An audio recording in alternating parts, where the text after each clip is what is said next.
Hello, ladies and gentlemen. So yet again, we have another snow day for Friday, the 19th. What I want to do in this video, what I want to accomplish is I made a little mini quiz. We are pushing the quiz back to Monday, okay, the 22nd. So I made a mini quiz here that kind of outlines what the structure and what the format of the quiz that you're going to take on Monday looks like.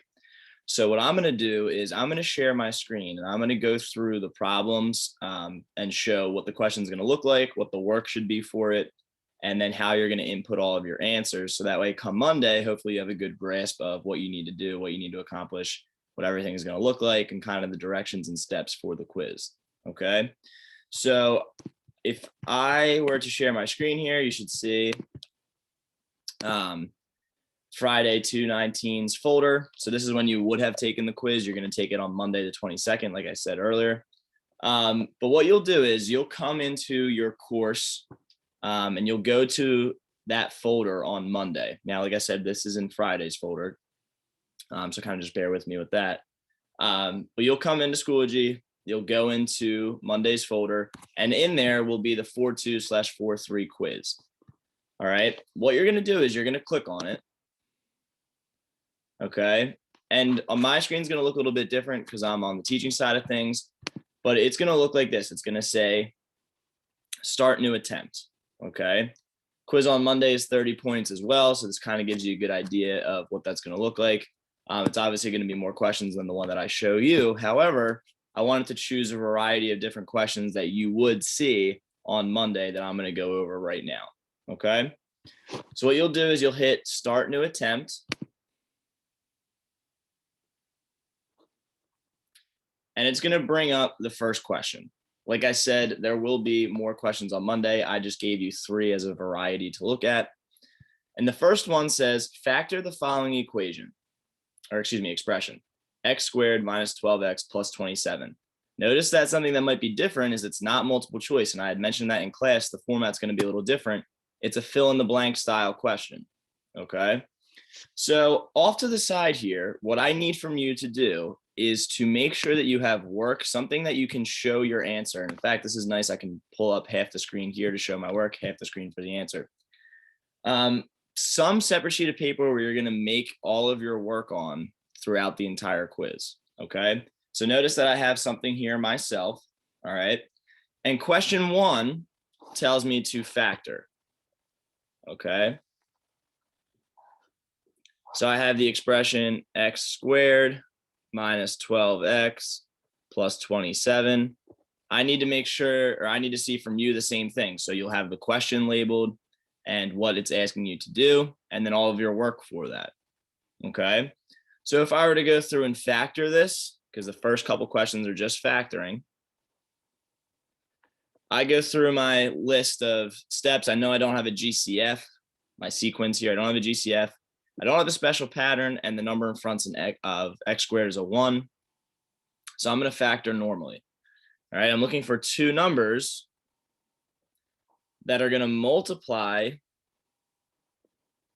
to give me a positive 27 and add to give me a negative 12. While I'm multiplying to get a positive number, I'm adding to get a negative. Both of these will be negative. Some good work to show would be maybe list the factors. So 1 times 27, 3 times 9. And out of those factors, I know that a negative 3 and a negative 9 will multiply to give me positive 27 and add to give me negative 12. All right. That here is my answer. And what I would suggest doing is also circling your answer on your work. So that way I know what to look for as a part of your steps and everything that you did, your process. Now, if you go back to the quiz, the way that this is going to work is I know my answer is x minus 3, x minus 9. You're going to type in that expression for your answer. So you're going to type in parentheses, x minus 3, parentheses, x minus 9, parentheses. And one thing that's nice about these quizzes is that the order in which they appear doesn't matter. So I gave the alternate answer of if you typed in x minus 9, x minus 3. So in fact, let's type that in. X minus 9, parentheses, x minus 3. And that would take it as well for your answer. Okay, so just kind of be aware of, order doesn't necessarily matter, and any answer that you input will be fine, so long as it's the correct answer. Okay, so expect a question like that. Expect a question where you have to factor, and then you're typing in that factored expression. Okay. Next kind of question is to then solve by factoring. So very, very similar steps. And the work that I need to see is going to be very similar as well. So if I pull up my camera again, I'm solving by factoring, and notice that I have two answer choices there because you're going to have two answers for your solutions. So in number 2, on your worksheet, I'd like to see x squared minus 7x minus 18 equals 0. So you're rewriting the problem, and then you're going to go through and actually factor. Okay, I'm sorry, this is plus 7x. So now I'm going to go through the work. Well, again, I need to factor here. I need to make sure my equation is equal to 0. I already have that. And now I'm going to choose a factoring method. I don't have a GCF. I don't have a special pattern. And the number in front of x squared is 1 again. So I'm going to factor normally. Now, very quickly on the quiz, you might not always just factor normally. I showed a couple examples where that's the case, but maybe you have to do slide and divide. Maybe there's a GCF. Maybe there's a special pattern. So just keep that in mind, that there will be a variety of question types for you. Again, maybe you want to list the factors of 18. So I know I have 1 and 18, 2 and 9, 3 and 6. And I'm looking for two numbers to multiply to give me a negative 18. Well, that makes me think, okay, I multiply to get a negative. One has to be positive, one has to be negative. And two numbers that are going to multiply to give me negative 18 add to give me a positive 7. Well, from my list there, that should be positive 9, negative 2. Now, different from before, where I might just type that expression in for my answer when I'm just factoring, when I'm solving, I have to make sure that I set each of these equal to 0. So I'll do x plus 9 equals 0, and I want to see this on your work, and x minus 2 equals 0. I need to see these expressions, or excuse me, these equations in your work. Subtract 9 from both sides, I get x equals negative 9. Add 2 to both sides, I get x equals positive 2. Again, on your work, circle your answers or box your answers so I know that the rest of it's your process and those are the answers that you got. Maybe you mistyped something on the quiz. I can give you credit for the work that you showed. Okay. I know my two solutions are x equals negative 9 and x equals 2. So all you're going to do is type in negative 9, positive 2. And just like before, it works the same way where maybe this first solution you want to type in positive 2, this one you type in negative 9. Either way, it'll take and you'll get the right answer so long as your answer is correct. Okay, so let's very quickly, before we move on to the last type of question and the last answer options. First one, you type in the expression for your factored. You're not solving, you're just typing in the fully factored expression. Second one, you're typing in the solutions. So 2 and negative 9 in this case. And now we're going to move on to question number 3. The question says, from the equation provided, determine A, the number of solutions, and B, where each solution is. I need you to type your answer into the text box provided. The reason for this is because we want to make sure that we have the total number of solutions and we understand where they are. Okay, so maybe it's an integer, maybe it's between two integers. Maybe there is no solution, right? So you want to make sure that you just type in, and we'll get to that as we go through this question, what the solution is, and articulate that through the text box. Okay, one thing that's there in bold, your work must include the steps to find the vertex as well as the table to your solutions. Okay, so finding the points along that parabola, I need to see that. Okay, and if you're unfamiliar with what that work looks like, we're about to do this question right now. Okay. So I'm going to pull up the camera again. And this relates to the video that I posted in Schoology yesterday for that first snow day. So hopefully you had a chance to watch that when we're solving by graphing. So we're going to see this process again throughout this question. Okay. I have x squared minus 6x plus 9 equals 0. That's my equation. I need to use that, and I'm not factoring at all. Your work shouldn't include any factoring. I need to use that to be able to find what my graph looks like and then determine the number of solutions from there.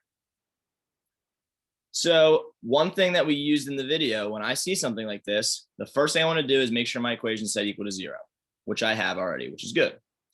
Second thing I'm going to do is list the A, B, and C values for this equation. So if I go through, I have A equals 1, B equals -6, and C equals +9. Okay, I need to make sure that I include, excuse me for just 1 second. I need to make sure that I include those values in my work. All right, I want to see that you understand what it means to have those A, B, and C values. It also is going to help you as you progress through to make sure you're doing the appropriate work to find the vertex. Okay. To find the vertex, you're going to use the equation -b over 2a, and that's going to give you the x value for your vertex. So when I plug that in using this equation, -b, well, that's going to be the opposite of b. So instead of -6, it'll be +6, right? Think of it as -6, double negatives go away, it's positive, over 2 times 1. Well, that's just 6 over 2, or 3. And this is the x value for my vertex point, okay?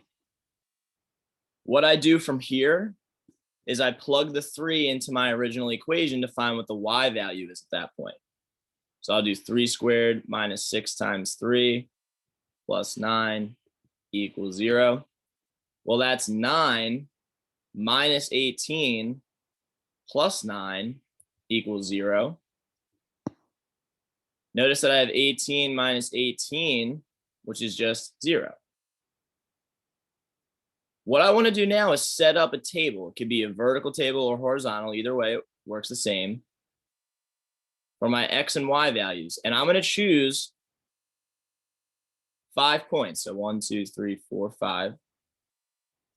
Remember that I want to put my vertex point, that 3, 0. I'm going to put that in the middle of my table. Okay.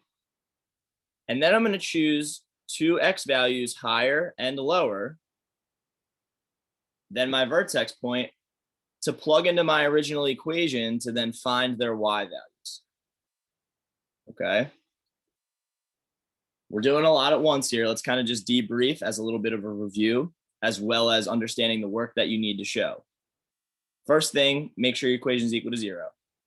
Second thing, write out what A, B, and C are.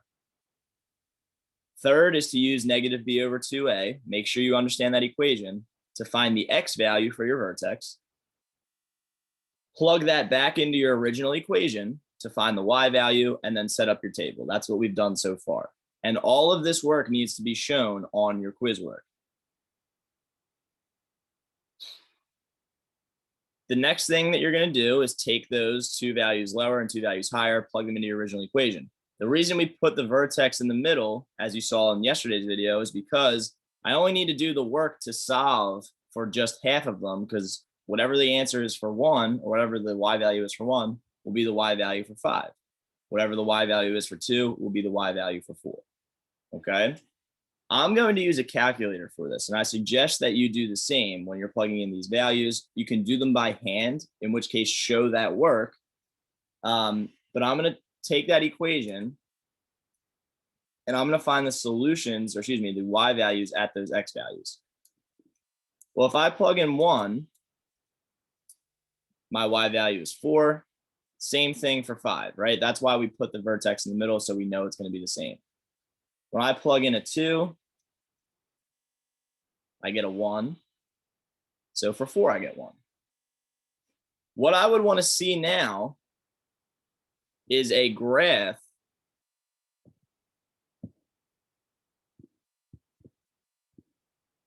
in your normal XY plane where you plot these points and draw your graph to be able to understand where the solutions are, how many you have, so on and so forth.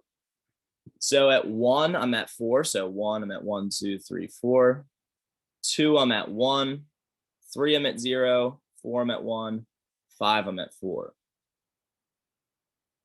And you're going to draw this graph. Well, notice, and something that we talked about yesterday in the video. So again, make sure if you have not done so already that you watch that. Notice that my graph just touches the x-axis, right? And from my table, I should have seen this as well. I have a bunch of positive y solutions, so I'm never crossing the x-axis, but I'm touching it. I have 1, 0 at x equals 3. My graph justifies that by just touching it at x equals 3. So I have one solution at x is equal to 3. Okay. Again, show that work, put that in a box or circle it, whatever. So that way, if you get to this solution on the quiz and you're having a hard time figuring out how to like type that in, articulate that, at least you have this. Okay. This is all the work that you need to show for the question here. All right. And there will be a question like this on the quiz. What you need to do now, and I'll give you a couple seconds here to maybe screenshot this or take a picture of it, do whatever you need to do, because it would be good to have this work for you. So I'll give you a second to do that.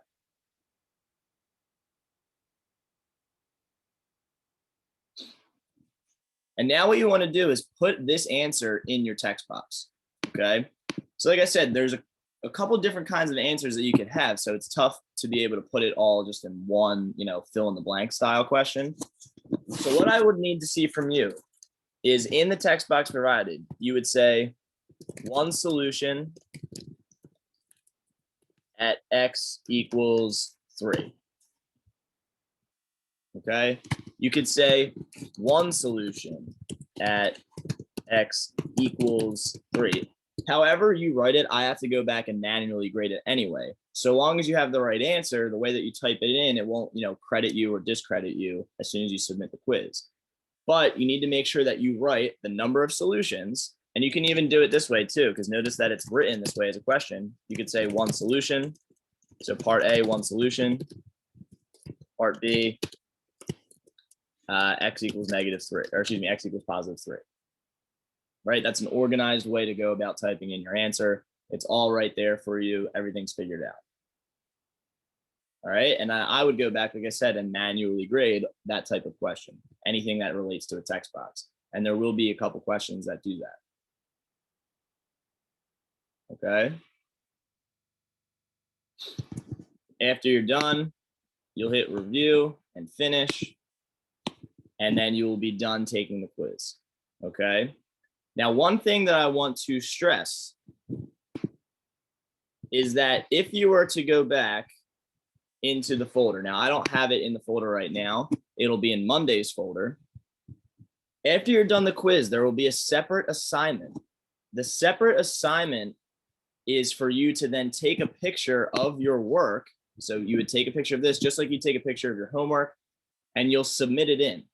The quiz work will not be worth any points. It's not going to help you per se. It's just a way for me to give you partial credit and also give you, credit for any question that needs to be manually graded as well. All right. So it's a way for you to gain points back on the quiz that's worth 30 points. But it's also a way for me to justify that you got the right answers, because maybe you have all the work, I can give you partial credit, or you're typing in answers without justifying your work, in which case I can't give you any credit. So there will be a separate assignment in the folder on Monday that that you will be able to turn in the work that you did on a separate sheet of paper, just like I did. So make sure as you're going through the quiz, you do have something like this that you're going to be able to submit afterwards. Okay. Something about the quiz, just to recap this video and kind of finish it off, you have the entire class period to take it, but that is it. If you have any questions along the way, I'll be able to answer them. And then, like I said, once you are done with the quiz, you have to submit your quiz work, because that's going to allow me to give you any partial credit full credit or no credit back on the quiz if you don't have the necessary work provided. Okay. Good luck studying over the weekend. If you have any questions, please let me know.